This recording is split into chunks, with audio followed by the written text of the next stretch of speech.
Welcome to biochem with सहर। Dear students, previous lecture में हमने बायोडाइवर्सिटी की टर्म को डिस्कस किया था, इसके कंसेप्ट को समझा था कि बायोडाइवर्सिटी है क्या। जिन बच्चों ने मेरा लेक्चर अटेंड किया उनको डेफिनेशन समझ में आ गई होगी। बच्चों, आज हमने फैक्टर्स को डिस्कस करना है, लेकिन उससे पहले एक MCQs बनता है कि 2 मिलियन ऑर्गेनिजम्स जो हैं वो आइडेंटिफाई हो चुकी हैं। 2 मिलियंस में से 0.5 मिलियन प्लांट्स हैं और 1.5 मिलियन एनिमल्स हैं। मतलब इतनी वैरायटी लाइफ की मालूम हो चुकी है, आइडेंटिफाई हो चुकी है। 0.5 जिसमें से प्लांट्स हैं एंड 1.5 एनिमल है। ये चीज़ MCQs में आ सकती है। मेन टॉपिक है फैक्टर कौन से है जिसके ऊपर बायोडाइवर्सिटी डिपेंड करती है। तो बच्चों, पहला जो फैक्टर है वो है क्लाइमेट। क्लाइमेट का मतलब है कि जो टेम्परेचर मौसम है हर रीजन का वो मुख्तलिफ होता है। ठीक है, ट्रॉपिकल रीजन का जो टेम्परेचर है वो चेंज है, जो पोलर रीजन है उसका टेम्परेचर चेंज है। तो ज़ाहिरी बात है कि टेम्परेचर अगर चेंज होगा तो वहाँ पे मौजूद जो प्लांट्स हैं, जो एनिमल्स हैं, वो भी मुख्तलिफ होंगे। ठीक है, जो गर्म इलाकों के पौधे और जानवर हैं वो ठंडे इलाकों में नहीं होते, जो ठंडे इलाकों के हैं वो गर्म इलाकों में नहीं देखने को मिलते। तो इसका मतलब है भी वैरायटी मुख्तलिफ है लाइफ की दोनों रीजन्स में। अगर हम ट्रॉपिकल रीजन की बात करें तो बच्चों, ट्रॉपिकल रीजन का जो टेम्परेचर है वो कांस्टेंट रहता है, प्रिडिक्टेबल होता है, इतना चेंज नहीं होता, जिसकी वजह से वहाँ पे ज़्यादा बायोडाइवर्सिटी है as compare to polar region. Polar region में हार्श कंडीशंस होती हैं, ज़्यादा बर्फ़ वाले इलाके हैं, तो वहाँ पे कुछ यूनिक स्पीशी ही सर्वाइव कर पाती हैं, जिनके पास ये एबिलिटी होती है कि वो ज़्यादा हार्श टेम्परेचर में भी जो है वो रह सकें। तो ट्रॉपिकल रीजन की जो स्पीशीज़ हैं वो पोलर रीजन से ज़्यादा हैं। तो ये MCQs में भी आ सकता है। आई होप आपको क्लाइमेट वाला कंसेप्ट समझ में आया।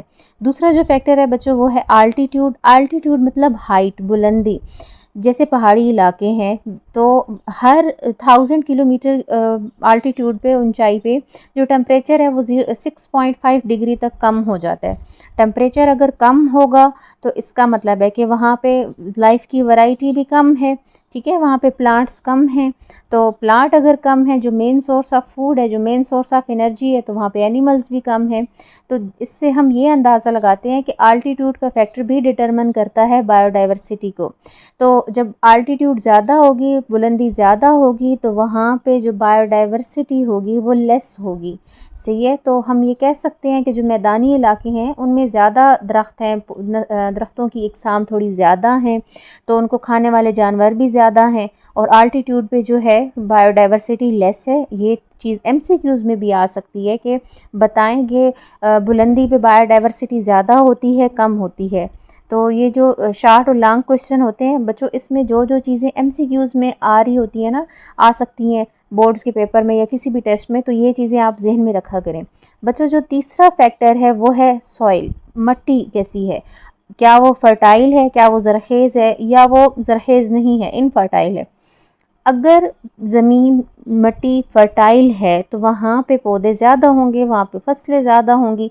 पौधे ज़्यादा होंगे, खुराक बनाने वाले ज़्यादा होंगे, तो वहाँ पे खुराक खाने वाले भी ज़्यादा होंगे, एनिमल्स, कंज्यूमर्स भी ज़्यादा होंगे। सही है, जितने ज़्यादा प्लांट प्रोड्यूसर ज़्यादा हैं, जितने ज़्यादा एनिमल ज़्यादा हैं, इसका मतलब है वहाँ पे लाइफ की वैरायटी ज़्यादा है। बायोडाइवर्सिटी की टर्म में मैंने आपको यही समझाया था ना कि लाइफ की वैरायटी को चेक किया जाता है कि कितनी ज़्यादा है। और इनफर्टाइल अगर है चीज़ तो प्लांट्स कम होंगे, ज़रखेज़ ज़मीन नहीं है तो पौधे कम हैं, पौधे कम हैं तो एनिमल्स कम हैं। तो बच्चों, ये 3 जो फैक्टर्स थे ये बायोडाइवर्सिटी के थे। मैंने पूरी कोशिश की है कि आपके बुनियादी बेसिक कंसेप्ट्स क्लियर हो जाएं। अगर ये चीज़ें आपके कंसेप्ट्स क्लियर हैं तो आप पेपर जो है अटेम्प्ट कर सकते हो। कहीं से भी कोई भी MCQs क्वेश्चन आ जाए तो आप अटेम्प्ट कर सकते हो। ठीक है, फिर भी कोई क्वेश्चन है तो आप पूछें मुझसे, कमेंट्स में पूछें और अपना फीडबैक लाजमी दिया करें। अगर आपको वीडियो अच्छी लगी है तो कमेंट्स में बताएं, सब्सक्राइब करें ताकि मेरे सारे लेक्चर आप तक पहुँचें।